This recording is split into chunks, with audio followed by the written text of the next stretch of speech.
好，大家好啊！今日咧，我想同大家分享翻有關於前掌痛、後枕同埋雞眼嘅一啲點樣去分辨啦，同埋有一啲觸科矯形可以做到嘅處理方法，分享翻俾大家嘅。咁唔知大家咧有冇試過出現過前掌痛呢？成日都聽過有啲人講話行路嘅時候咧，行耐咗個前掌位置會容易唔舒服啦，有陣時痛下，有陣時又會唔痛嘅喎。又或者你有冇聽過有啲人講明明冇任何痛症，但係零零舍舍咧前掌位置都有啲位置好容易生後枕呢啲問題呢？如果大家有聽聞過，又或者大家有試過嘅話咧，今日聽呢個講座咧就啱晒大家啦。好，我哋首先咧以一個個案分享做個介紹先。咁我哋咧有位比較特別嘅客人啦。咁其實大家睇幅圖咧都可以見到佢腳趾偏歪得比較歪得比較犀利嘅。咁其實單純睇翻佢腳趾嘅情況，可以睇得到佢腳趾面頭咧會有啲厚皮，甚至乎之後咧有機會出現雞眼嘅情況嘅。咁佢係一位70歲嘅老婆婆啦。咁其實已經退休㗎啦。咁佢而家每日嘅任務咧就係做家務，同埋出去買下餸啊咁樣嘅情況。其實唔會行得太多，但係因為佢本身咧佢自己嘅情況都係唔可以行太長時間嘅。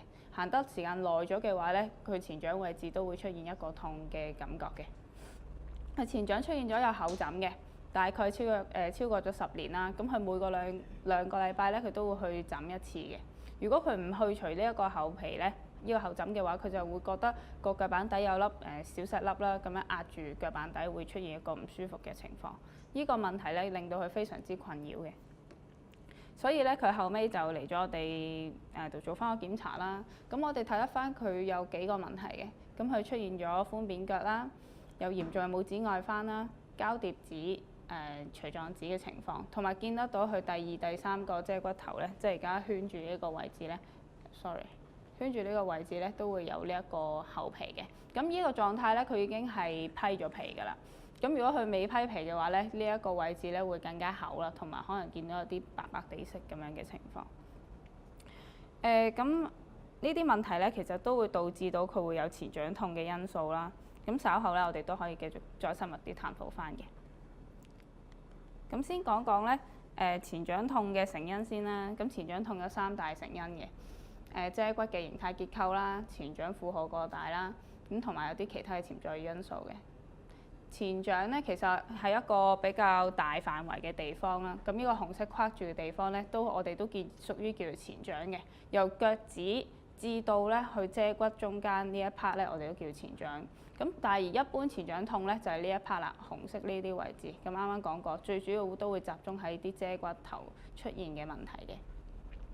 一啲比較常見嘅成因啦，譬如有啲先天性嘅脊骨頭變形啦、腓腸肌比目魚肌過緊啦。咁呢個腓腸肌同比目魚肌咧，其實都係我哋小腿後邊嘅肌肉嚟嘅。咁如果呢組肌肉過緊嘅話咧，就會令到隻腳咧好似個骨頭咁樣，處於一個咧比較向下壓嘅狀態。咁其實隻腳 hold 喺呢一個情況下咧，佢個前掌位置長期嘅受壓就會增加多咗啦。咁而馬蹄足咧，就下邊個馬蹄足咧，就係屬於係一啲比較僵硬咗，係一個 keep 住咁樣嘅情況嘅。咁另外一啲比較常見嘅腳型問題啦，高弓足啦、扁平足啦同埋寬扁腳咧，都會令到嗰個前掌壓力嘅受力唔平均啦，都可能會形成痛症嘅。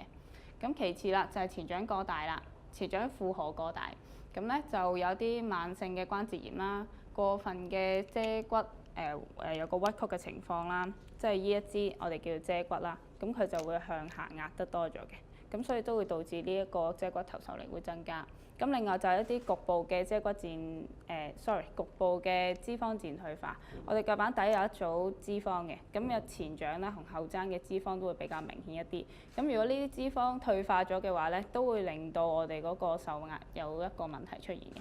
咁另外仲有啲潛在病因啦，年紀大啦、肥胖啦、成日行企好多啦，同埋有機會前掌骨折咧，都會令到有一啲病因都會令到前掌痛嘅出現咯。咁先講講枕嘅問題啦。咁其實我哋成日講枕啦、雞眼啦，我哋其實都係屬於一啲叫做角質增生嘅情況嚟嘅。咁角質增生咧，其實係一個自然嘅身體保護機制。咁佢因為我哋嘅腳有機會腳嘅壓力啦，或者摩擦太多啦，咁所以咧就會累積翻呢啲我哋叫死皮。咁啲死皮越堆越厚嘅情況下咧，咁佢原本嘅目的係好嘅，佢係想減輕個摩擦，但係佢堆得過厚嘅話咧，就會令到嗰個位置嘅壓力咧會比正常增加多咗咯。咁我哋簡單啲可以睇睇雞眼同埋口皮之間嘅分別啦。雞眼咧，其實我哋都仲有分兩樣嘢嘅，就係軟雞眼同硬雞眼。咁軟雞眼咧，其實就多數咧會出現喺腳趾罅之間嘅情況。咁佢個形態咧係一個灰白色嘅圓錐形狀嘅角質層啦。咁同埋咧佢會比較濕潤一啲，同埋摸上去個質地會比較軟熟嘅。咁而另外硬雞眼咧出現多數都會喺腳趾面啦、腳趾底啦、或者遮骨頭底下嗰啲位置咧都會常見一啲嘅。佢係一粒特色黃白色嘅圓錐形狀啦，有個中間有個角質層嘅，咁係呈一個圓形嘅狀態。咁同埋中間咧可以見到一粒半透明嘅核嘅，我哋叫做。咁同埋摸上去個質地會比較偏硬一啲。咁另外一種啦就係枕啦。枕我哋大家成日見㗎啦，咁佢有個學名嘅叫做頑固性足底角化病嘅。咁其實枕大家都好清楚啦，咁其實就會係一個面積比較大一啲啦，咁同埋摸上去咧係比較鞋少少嘅，同埋個面積咧大少少，咁同埋咧佢容易出現咧喺唔同嘅遮骨頭底下嘅，咁有機會每一個遮骨頭都會出現，咁但係咧都至少會出現喺一個位置啦。咁而佢哋三個之間嘅分別啦，咁其實最主要咧可以睇返痛嘅程度。咁而痛嘅話咧，其實枕痛嘅感覺會最低嘅。一般嚟講係最少啦。咁其次咧就係雞眼啦，硬雞眼會痛多啲啲嘅。咁而軟雞眼咧係會最痛嘅，一般會好敏感嘅，可能揩咧都已經即刻好痛或者唔舒服。呢三個情況咧，其實大多咧都會同我哋嘅足部生物力學結構上嘅問題咧會有個關係嘅。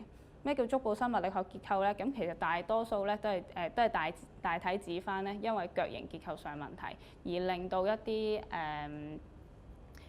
腳部會有痛症或者唔舒服嘅情況出現翻嘅。咁而雞眼大多咧都會同對鞋另外都會同對鞋有個相關係啦。如果同對鞋摩擦多啦，或者腳趾之間嘅摩擦比較多咧，都會令到雞眼嘅出現咯。有好多常見嘅因素啦，會導致前掌痛啦，或者出現後枕或者雞眼嘅。咁其實如果鞋嚟講咧，我哋每一日都要着嘅。如果對鞋揀得唔啱咧，其實都會令到呢啲情況咧會更加容易出現。如果個鞋頭太窄嘅話，好似下邊呢三幅圖啦，左手邊嗰三幅，其實都屬於一啲窄嘅鞋款嚟嘅。因為如果佢太窄嘅話咧，會令到啲腳趾夾住咗啦，咁就會令到腳趾之間嘅空隙太細，增加咗行路時候腳趾同腳趾之間嘅摩擦。同埋如果對鞋太窄嘅話咧，對鞋本身咧都會令到嗰個腳趾之間嘅摩擦力增加咗嘅。咁所以都係一啲唔好嘅選擇咯。如果左手邊嗰三款，如果比較好一啲咧，就係右邊呢一隻啦。因為咧佢其實佢同腳趾之間咧佢又有個空隙啦，咁同埋亦都咧唔會夾住腳趾，令到腳趾罅之間咧都會有個空隙喺度嘅。咁另外啦，如果鞋帶過鬆咧都係有問題嘅。如果譬如對鞋有鞋帶，或者佢本身冇鞋帶嘅，咁佢個窿太鬆嘅話咧，會令到隻腳咧會向前太多啦，咁就會令到啲腳趾撞到個鞋頭，咁都會令到咧嗰個腳面嘅摩擦力增加多咗嘅。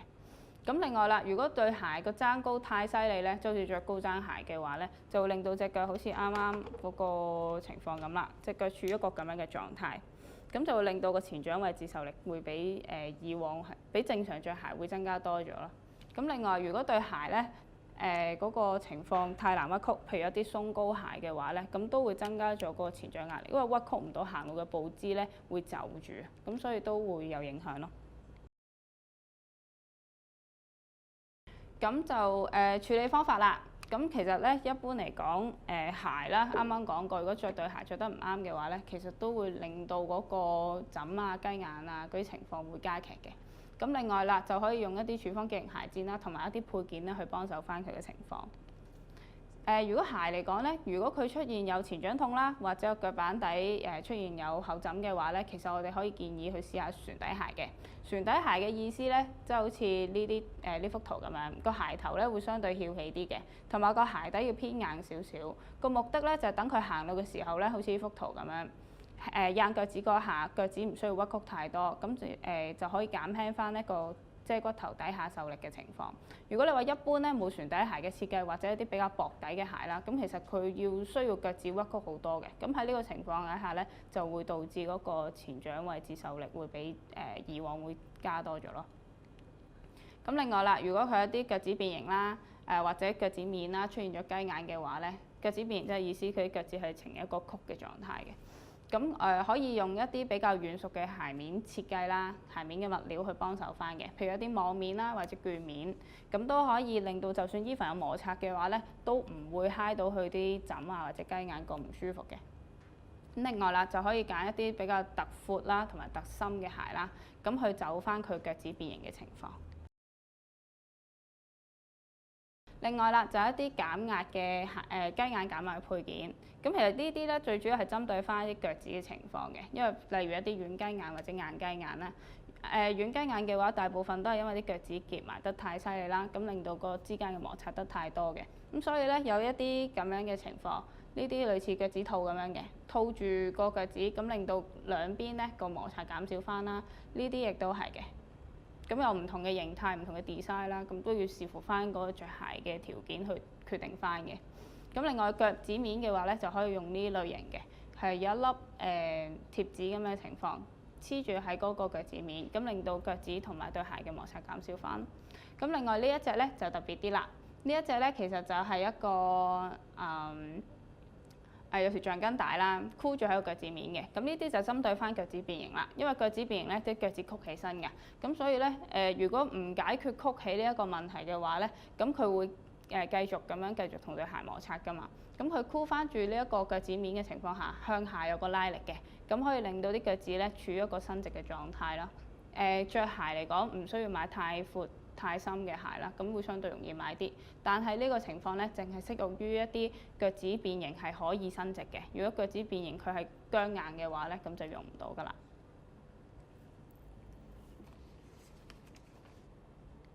好，咁今日咧我嘅分享咧就去到呢度啦。咁希望今次嘅分享咧能夠令到大家對於前掌痛啊、後枕同埋雞眼嘅認識加深一啲啦。多謝大家。